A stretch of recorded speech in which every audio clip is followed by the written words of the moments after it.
এখন চলে এসেছি রাধা বল্লভজিউর মন্দির, কান্দি রাধা বল্লভজিউর মন্দির।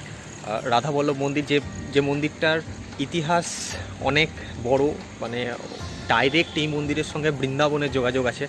তো কারণ এখানকার ভূমিপুত্র বলা যায় লালাবাবু, এবং এই মন্দিরের পরেই উনি গিয়ে বৃন্দাবনে কৃষ্ণ মন্দির তৈরি করেছিলেন। এবং সবথেকে বড় ব্যাপার এই এই যে রাধা বল্লভ মন্দিরের যে মূর্তি এখন আপনারা দেখবেন, আমি যাব ভিতরে আস্তে আস্তে দেখবেন, তো সেই একই মূর্তি আপনারা বৃন্দাবনেও দেখতে পারবেন। এখানকার মূর্তির নাম রাধা বল্লভ, আর বৃন্দাবনের মূর্তির নাম কৃষ্ণচন্দ্র। তো প্রচুর ইতিহাস, অনেক কিছু আমরা জানবো শুনবো, এবং অনেক পুরনো মন্দির, বুঝতেই পারছেন বৃন্দাবনের আগে তৈরি হয়েছিল, 60 বছর প্রায় আগে তৈরি হয়েছিল এই মন্দির।